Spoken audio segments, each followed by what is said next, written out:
So, with the Metroid Fusion boss breakdown done, all we have left is the Super Metroid boss breakdown. But for this one, I'm gonna do a little bit different. And I'm actually gonna cover the mini-bosses as well, because Super Metroid only got 4 bosses, counting the final boss, and that will be a little bit short. So I will include the mini-bosses for this one. Now, into the video! Before I begin going through all the mini-bosses and the bosses in this game, and what I think about them and their battles, I want to mention that I like the fact that almost every boss has some kind of build-up, whether it be small or large in this game.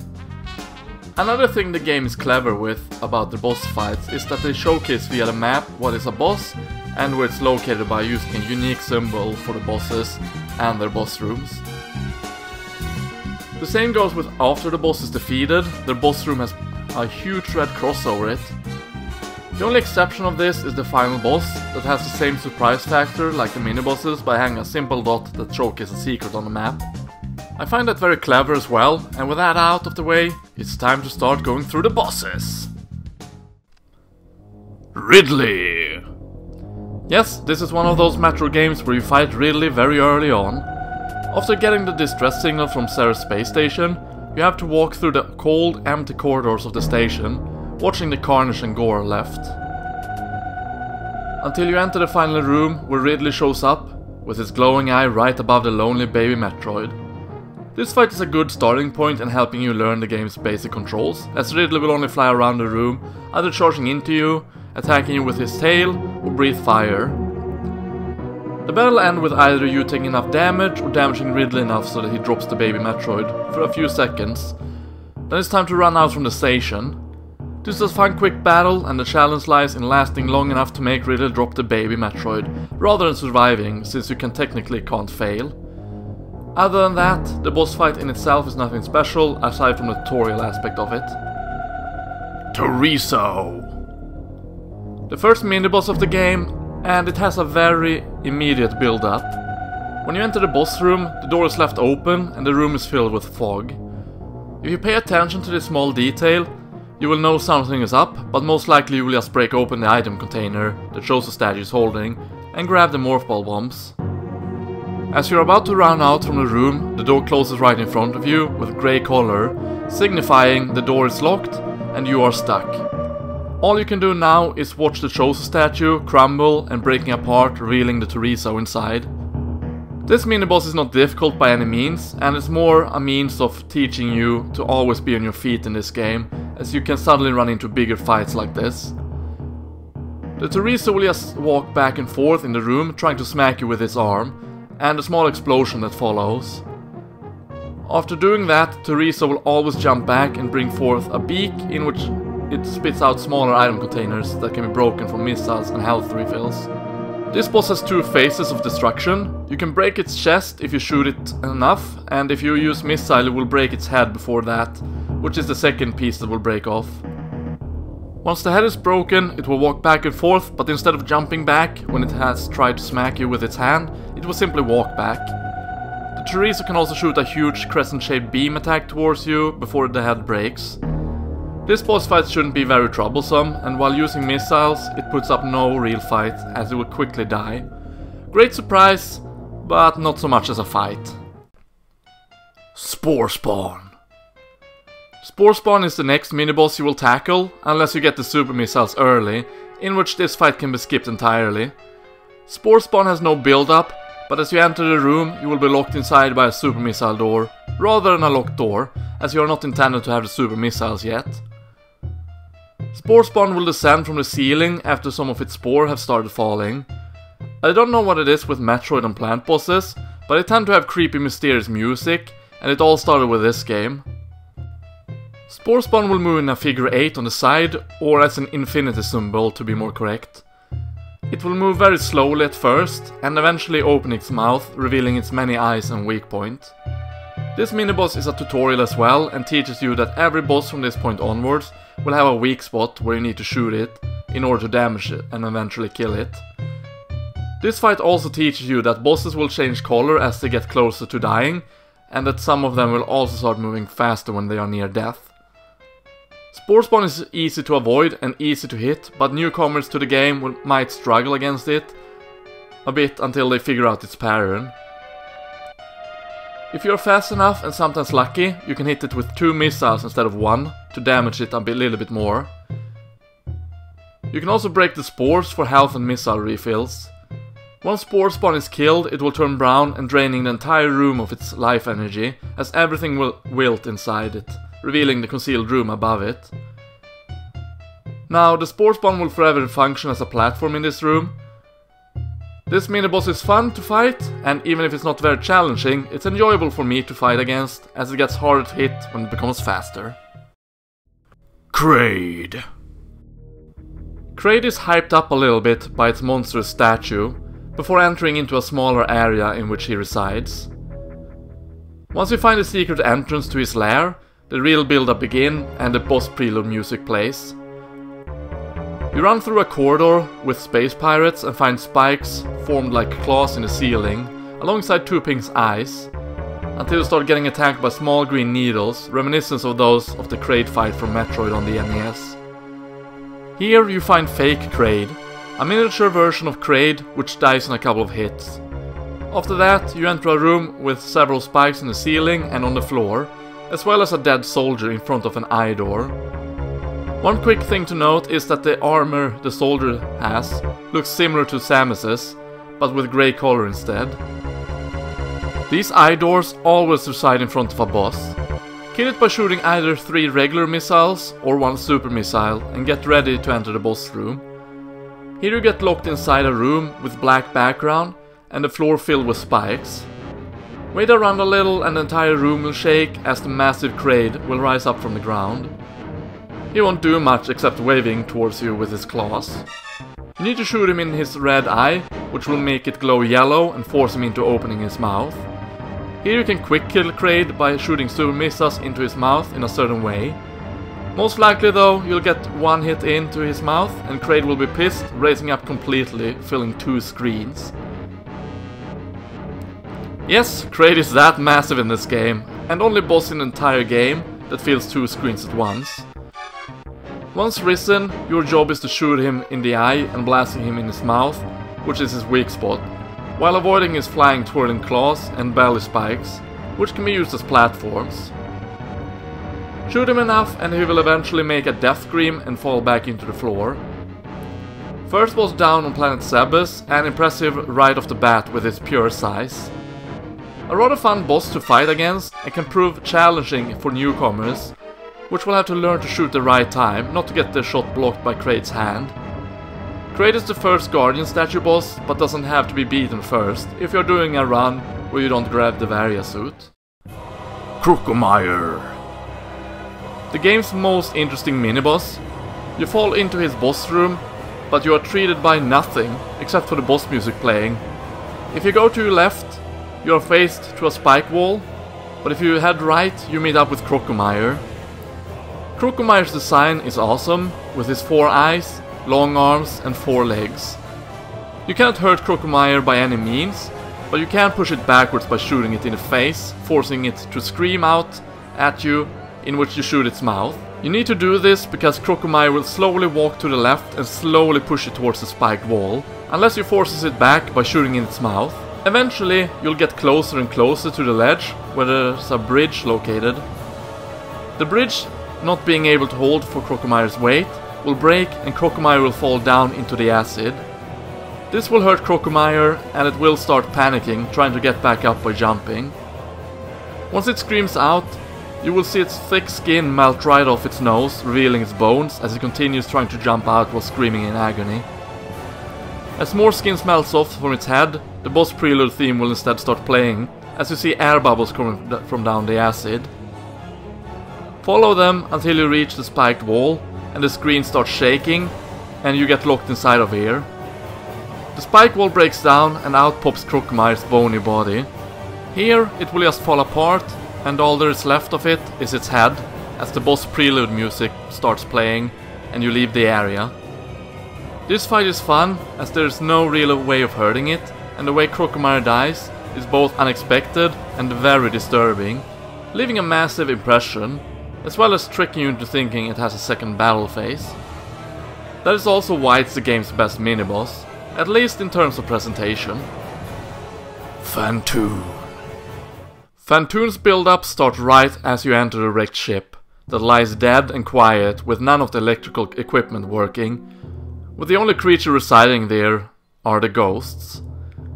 Eventually you'll reach the eye door and enter the boss room where the boss prelude will play, as blue plasma will spawn as a circle around the room, and by using power bombs you can catch the silhouette of Phantoon in the middle. The plasma will go into the circle and reveal Phantoon. Power bombs will make its sprite disappear for a few seconds.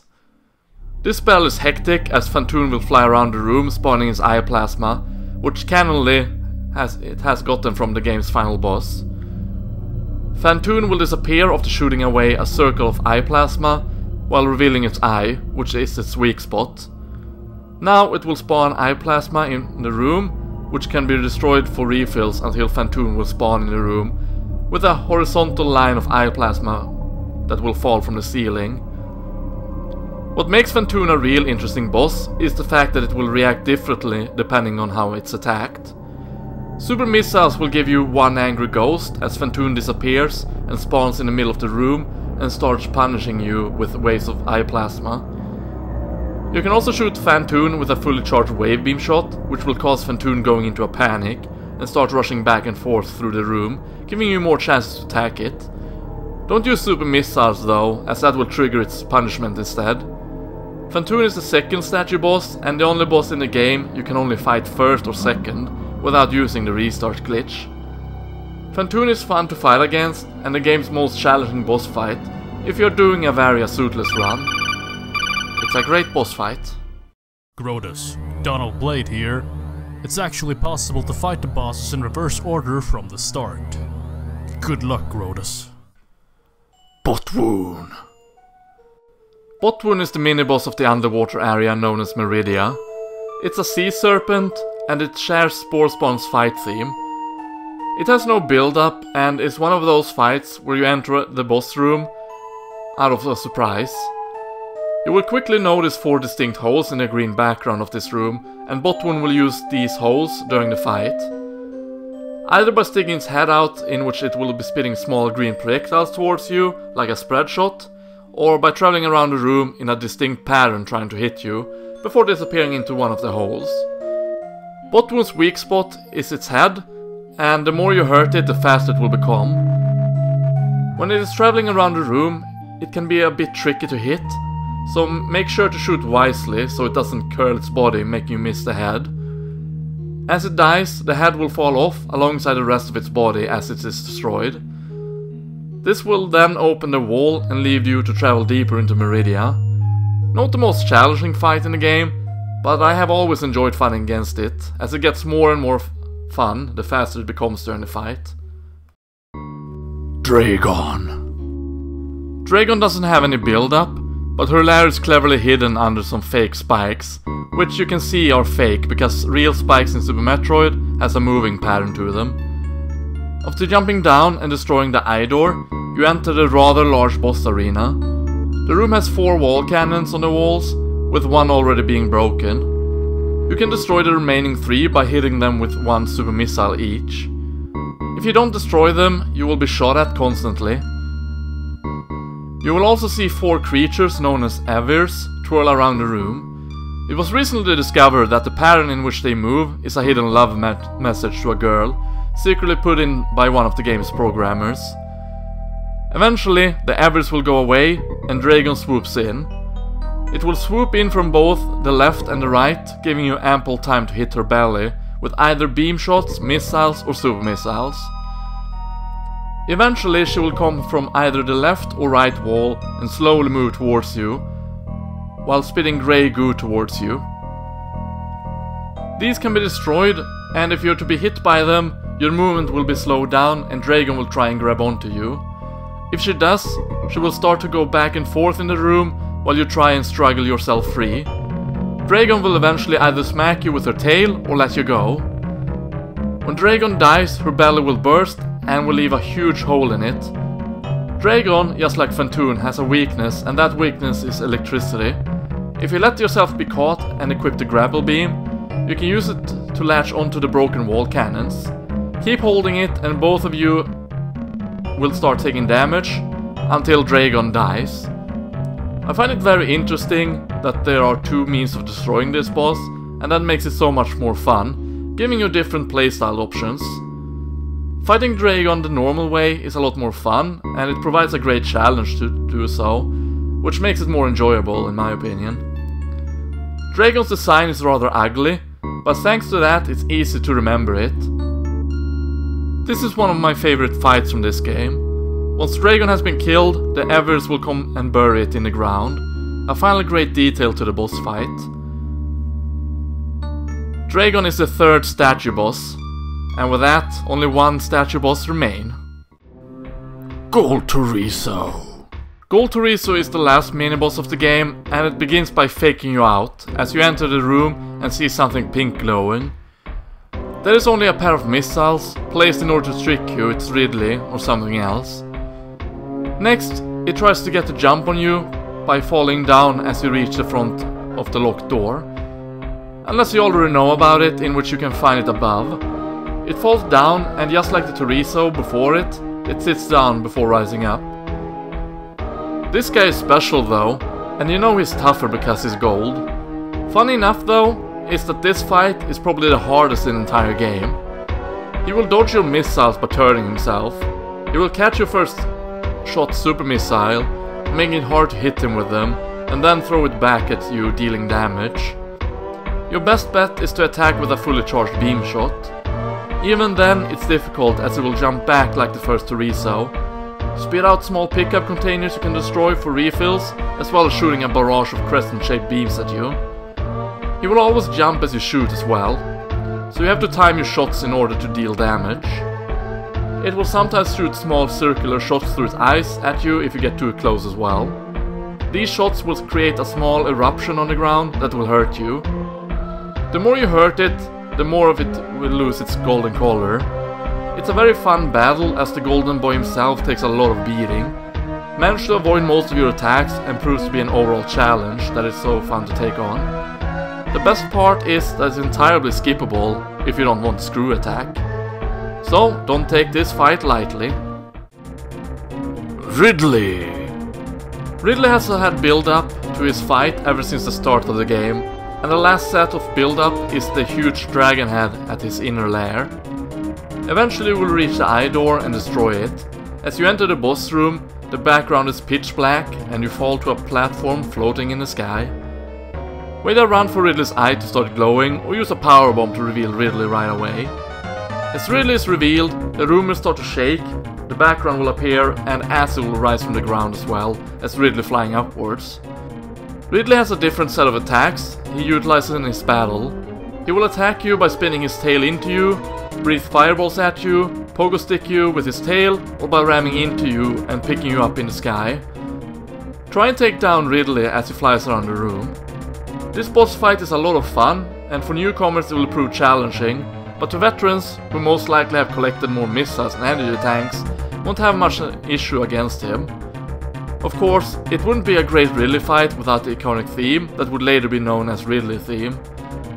The best part about this fight is that Ridley has two different death animations.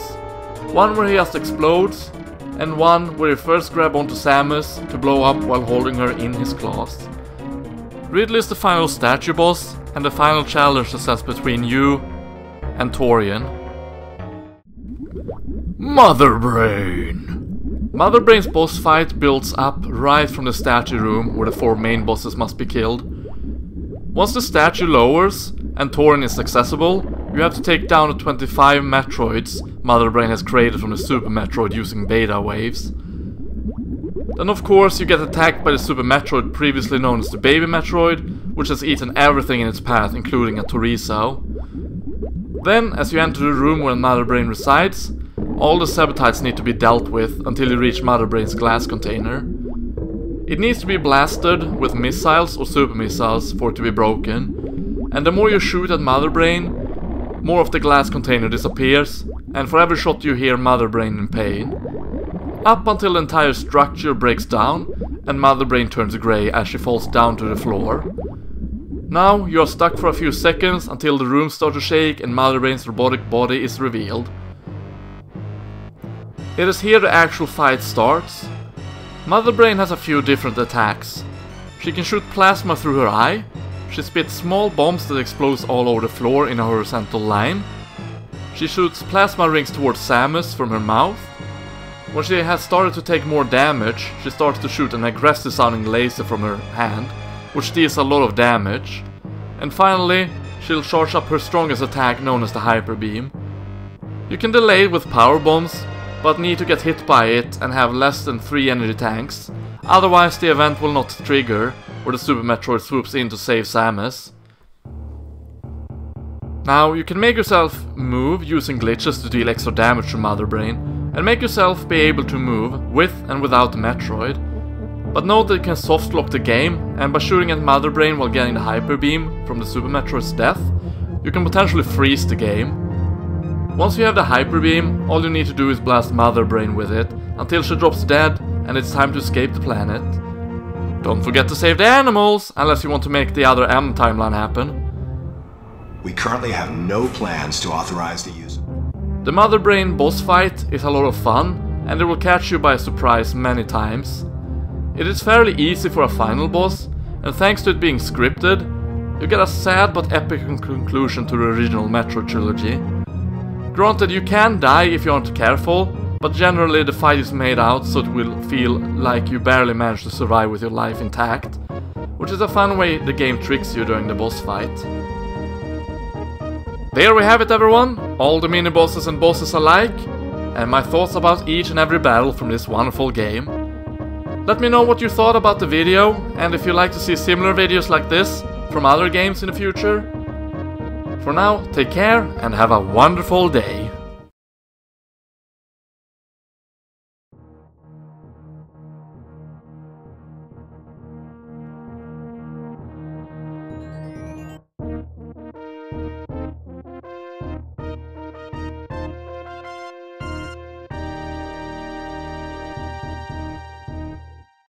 Hello everyone, FrogFace here. Thank you very much for watching this video, and thank you to my Patreon supporters, Hikikomori Media and Patrick Peterson. I hope you all enjoyed this video, this second boss breakdown. Let me know in the comment section what you thought about the video. If you enjoyed it, press that good old thumbs up, and if you really enjoyed the video, make sure to become part of the Frog Squad by subscribing today! And if you want to help out the channel, tell a friend about it. With all of that said, thank you very much for watching, stay froggy everyone, and I shall see you next video! Take care everybody.